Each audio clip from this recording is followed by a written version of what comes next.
विद्यार्थी मित्रों प्रणाम। आज આપણે ધોરણ 11 વિષય સમાજશાસ્ત્ર ચેપ્ટર નંબર 6 વિડિયો નંબર 7 માં સામાજિક કુટુંબમાં પરિવર્તન બાદ જ્ઞાતિમાં આવેલ પરિવર્તનમાં ચોથો પોઈન્ટ ભણીશું, નાગરિક અને ધાર્મિક અસમર્થતા અને વિશેષ અધિકારોમાં પરિવર્તન। એટલે કે ભારતની જ્ઞાતિઓમાં સામાજિક કોટિક્રમને લીધે નિમ્ન અને ઉચ્ચ ગણાતી જ્ઞાતિઓમાં નાગરિક અને ધાર્મિક અધિકારો વિશે અસમાનતા જોવા મળે છે। કે ભારતની જુદી જુદી જ્ઞાતિઓમાં સામાજિક કોટિક્રમને લીધે નિમ્ન અને ઉચ્ચ ગણાતી જ્ઞાતિઓમાં નાગરિક અને ધાર્મિક અધિકારો વિશે અસમાનતા પ્રવર્તે છે। પરંપરાગત જ્ઞાતિ વ્યવસ્થામાં નિમ્ન જ્ઞાતિઓ અનેક પ્રકારના નાગરિક ધાર્મિક અધિકારોથી વંચિત રહેતી હતી। એટલે કે નિમ્ન ગણાતી જ્ઞાતિઓ ધાર્મિક અધિકારોથી વંચિત રહેતી હતી। કેટલીક ઉચ્ચ જ્ઞાતિઓ વિશે વિશેષ અધિકારો પણ ભોગવતી હતી। ઉચ્ચ જ્ઞાતિઓ જાહેર જીવનમાં નાગરિક અને ધાર્મિક બાબતોમાં સત્તા અને અધિકાર, દાખલા તરીકે બ્રાહ્મણો વિશેષ અધિકારો રાજાની સમકક્ષ સ્થાન ભોગવતા હતા। વર્તમાન સમયમાં શિક્ષણ, બંધારણ, આધુનિકીકરણ, ઔદ્યોગિકરણ, શહેરીકરણ, કાનૂનીકરણ જેવા અસ્પૃશ્યતા નિવારણ, એટ્રોસિટી એક્ટ જેવા પરિબળોને લીધે વિશેષ અધિકારો નાબૂદ થયા છે। કે આધુનિક ટેકનોલોજીના કારણે વિશેષ અધિકારો નાબૂદ થયા છે, તેમજ નિમ્ન ગણાતી અસ્પૃશ્યતા નાબૂદ થઈ છે। જે ગેરબંધારણીય વર્તન કરવામાં આવે તે સજાપાત્ર ગુનો બને છે। વૈશ્વિક લોકશાહી સમાનતાવાદી મૂલ્યોને લીધે પણ આવી અસમાનતા નાબૂદ થઈ છે। એટલે લોકશાહી મૂલ્યોના કારણે અસમાનતા નાબૂદ થઈ રહી છે। વ્યવસાયની પસંદગી પરના અંકુશોમાં પરિવર્તન। એટલે કે પરંપરાગત જ્ઞાતિ વ્યવસ્થામાં વંશ પરંપરાગત વ્યવસાયો ચાલ્યા આવતા હતા। તે મુજબ દરેક જ્ઞાતિએ પોતાના નક્કી કરેલા વ્યવસાય, એટલે પોતાની જ્ઞાતિએ નક્કી કરેલા વ્યવસાય જ જ્ઞાતિના સભ્યએ કરવાનો હતો। દાખલાથી સુથાર હોય તો લાકડું છીણવાનું કામ કરે, લુહાર હોય તો લોખંડ। આમ અન્ય જ્ઞાતિ સભ્યો તેમાં પ્રવેશ કરી શકતો નહીં અને વ્યવસાય પર પ્રતિબંધ હતો। તેમજ પોતાની જ્ઞાતિના સભ્યને પણ અન્ય વ્યવસાય કરવા પર પ્રતિબંધ હતો। જો કે વેપાર, ખેતી, ખેતમજૂરી, લશ્કરની નોકરી જેવા વ્યવસાય કોઈ પણ જ્ઞાતિ કરી શકતી। એટલે કે ખેતી, પશુપાલન સાથે વ્યવસાય કોઈ પણ જ્ઞાતિ કરી શકતી। આજે ટેકનોલોજી, ઔદ્યોગિકરણ, શિક્ષણ, શહેરીકરણ, યંત્ર, વૈજ્ઞાનિક ક્રાંતિના લીધે અનેક નવા વ્યવસાયો ઊભા થયા છે, જેમાં કૌશલ્ય અને જ્ઞાન પણ મહત્ત્વના બન્યા છે। પરિણામે પરંપરાગત વારસાગત વ્યવસાયોનું આકર્ષણ ધીમે ધીમે ઓછું થયું છે।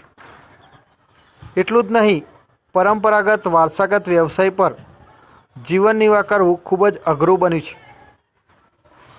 આમ વ્યવસાયના મહાજન સંગઠનનું નિયંત્રણ પણ નબળું પડ્યું હોવાથી વ્યવસાય પસંદગી પરના અંકુશો ધીમે ધીમે નાબૂદ થવા ગયા અને આજે જ્ઞાતિ અને વ્યવસાય વચ્ચેનો સંબંધ પણ ધીમે ધીમે નબળો પડતો થયો છે। લગ્ન પરના પ્રતિબંધોમાં પરિવર્તન। કે પરંપરાગત જ્ઞાતિ વ્યવસ્થામાં એક પેટા જ્ઞાતિનું વ્યક્તિનું બીજા પેટા જ્ઞાતિની વ્યક્તિ સાથેનું લગ્ન પ્રતિબંધ હતું। એ બીજી જ્ઞાતિમાં લગ્ન પર પ્રતિબંધ હતું। દરેક પેટા જ્ઞાતિના લગ્ન સંબંધનું ક્ષેત્ર પોતાના જૂથ પૂરતું મર્યાદિત હતું। આંતરલગ્નનો નિયમ ખૂબ જ મજબૂત હતો। જો આ નિયમનો ભંગ થાય, એટલે પોતાની જ્ઞાતિના લગ્ન સિવાયના નિયમનો ભંગ થાય, તેવા લોકોને જ્ઞાતિમાંથી કાઢી મૂકવા સુધીની સજા થતી। આધુનિક સમયમાં 1954માં સ્પેશિયલ મેરેજ એક્ટ પસાર કરવામાં આવ્યો। તો કઈ સાલમાં સ્પેશિયલ મેરેજ એક્ટ પસાર કરવામાં આવ્યો? તો 1954માં। 1955માં હિન્દુ મેરેજ એક્ટ અંતર્ગત જ્ઞાતિ અસમર્થતા નિવારણ કાનૂન તેમજ શિક્ષણ, ઔદ્યોગિકરણ, ટેકનોલોજી, શહેરીકરણ, આધુનિક લોકશાહીના મૂલ્યો સ્વીકારવાના લીધે જ્ઞાતિ આંતરલગ્ન પ્રથા નબળી પડી રહી છે। એટલે ટેકનોલોજીના વિકાસના કારણે જ્ઞાતિ આંતરલગ્નની પ્રથા ધીમે ધીમે નબળી પડી રહી છે। હવે એકડા ગામનો ગોળ તેમજ પેટા જ્ઞાતિમાં બંધનો ધીમે ધીમે નાબૂદ થઈ રહ્યા છે, પરંતુ પોતાની જ્ઞાતિમાં લગ્ન કરવાનું વલણ ચાલુ રહ્યું છે. તેમ છતાં ઉપરોક્ત પરિબળોને લીધે આંતરજ્ઞાતીય આંતરધર્મીય લગ્નનું પ્રમાણ વધતું જાય છે. આમ લગ્ન પ્રથાના પ્રતિબંધો નબળા પડવા લાગ્યા છે. ત્યાર પછી એ સામાજિક વર્ગ. તો સામાન્ય વાતચીતમાં આપણે બાળ વર્ગ, યુવા વર્ગ, સ્ત્રી વર્ગ, પુરુષ વર્ગ, શૈક્ષણિક વર્ગ, જૂથ વર્ગ એવા વર્ગોમાં આ શબ્દનો ઉપયોગ કરીએ છીએ. વર્ગ શબ્દનો ઉપયોગ કરીએ છીએ. સમાજશાસ્ત્રીય પરિભાષામાં તે બધા જ વર્ગો સમાજના રચનાકીય એકમો છે. સંખ્યાત્મક પંક્તિઓ નથી, પણ વર્ગનો સંબંધ દરજ્જા સાથે છે. તો એક માર્ક્સમાં પ્રશ્ન પૂછી શકે છે કે વર્ગનો સંબંધ કોની સાથે જોવા મળે છે? તો દરજ્જો. દરજ્જો એટલે કે ભૂમિકા. સમાજની વ્યક્તિઓ જુદી જુદી પ્રવૃત્તિઓ અને વ્યવસાયો કરતી હોવાને લીધે સમાજમાં દરેક વ્યક્તિએ જુદી જુદી ભૂમિકાઓ અને દરજ્જો ધરાવે છે. દાખલા તરીકે ઘરમાં માતા પિતાનું સ્થાન. તે માતા પિતા કોઈના માટે દાદા દાદીનું સ્થાન પણ ધરાવતા હોય છે. આમ જુદા જુદા વ્યવસાયિક દરજ્જો અને જુદી જુદી ભૂમિકા એકબીજાની તુલનામાં મૂલ્યાંકન થતું હોય છે. તેમાંથી વર્ગો ઉદ્ભવે છે. તો આપણે વાત કરીએ વર્ગનો અર્થ. તો વર્ગનો અર્થની વાત કરીએ. દરેક સામાજિક વર્ગ દરજ્જાઓનું બનેલું જૂથ છે, જે લગભગ સમાન પ્રતિષ્ઠા ધરાવે છે અને એક વર્ગ બીજા વર્ગ કરતાં દરજ્જાની બાબતમાં ઊંચો કે નીચો, કોઈ વર્ગ ઊંચો કે નીચો ગણાતો હોય છે. મેકાઈવર અને પેજ જણાવે છે કે સામાજિક વર્ગ સમાજનો એવો ભાગ છે જે સમાજના બીજા ભાગોથી દરજ્જાના સંદર્ભમાં જુદો પડે છે. એટલે કે મેકાઈવર અને પેજના મતે સામાજિક વર્ગ એક એવો ભાગ છે જે બીજા ભાગોથી દરજ્જાના સંદર્ભમાં જુદો પડે છે. સોરોકિન જણાવે છે કે સામાજિક વર્ગ સમાજમાં લોકોનો એવો સમૂહ છે જેના સભ્યો વ્યવસાયિક, આર્થિક, રાજકીય દરજ્જાની બાબતમાં સમાન સ્થાન ધરાવે છે. તેથી સામાજિક વર્ગને સામાજિક દરજ્જા ધરાવતા લોકોના સમૂહ તરીકે પણ ઓળખાવી શકાય છે. આમ વર્ગનો સંબંધ જીવનશૈલી સાથે પણ જોવા મળે છે. સામાજિક વર્ગના લક્ષણો. વર્ગ અને સભાનતા. તો દરેક વર્ગના સભ્યો પોતે અમુક વર્ગનો દરજ્જો ધરાવે છે. એટલે કે દરેક વર્ગના જે સભ્યો છે એ અમુક વર્ગનો દરજ્જો ધરાવે છે તેવી સભાનતા પણ ધરાવે છે, અને તે વર્ગનું મહત્વનું આત્મલક્ષી લક્ષણ પણ છે. આવી વર્ગ સભાનતા અમુક વિશિષ્ટ સંજોગોમાં વ્યક્ત થતી હોય છે. એટલે કે દરેક વર્ગના સભ્યોએ અમુક વર્ગનો દરજ્જો ધરાવે છે તેવી સભાનતા ધરાવે છે. આમ તે વર્ગનું મહત્વનું આત્મલક્ષી લક્ષણ છે. વર્ગ સભાનતા અમુક વિશિષ્ટ સંજોગોમાં વ્યક્ત થતી હોય છે. ઉચ્ચ નીચનો સ્વીકાર. તો સામાજિક વર્ગનું મહત્વનું લક્ષણ. દરેક વર્ગના સભ્યો એવો સ્વીકાર કરતા હોય છે કે પોતે અમુક વર્ગથી ઊંચા છે. દાખલા તરીકે બ્રાહ્મણો તે ઉચ્ચ સ્થાનમાં અને બીજી જ્ઞાતિઓ નીચા વર્ગમાં સમાવેશ થાય છે. સામાજિક દરજ્જો. તો દરેક વર્ગ સામાજિક દરજ્જો ધરાવતું જૂથ છે.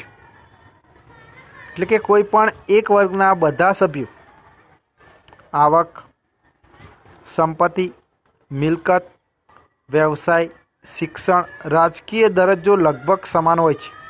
એટલે દરેક વર્ગના સભ્યોનો આવક, મિલકત, વ્યવસાય, શિક્ષણ, રાજકીય દરજ્જો લગભગ સમાન હોય છે. એક જ સામાજિક વર્ગના સભ્યો એકબીજાને સામાજિક રીતે સમકક્ષ જુએ છે. એટલે એક જ વર્ગના સભ્યો એકબીજાને સમકક્ષ રીતે જુએ છે. તેમના પારસ્પરિક વર્તનો અને સંબંધોમાં દરજ્જાની સમાનતા પણ વ્યક્ત થાય છે.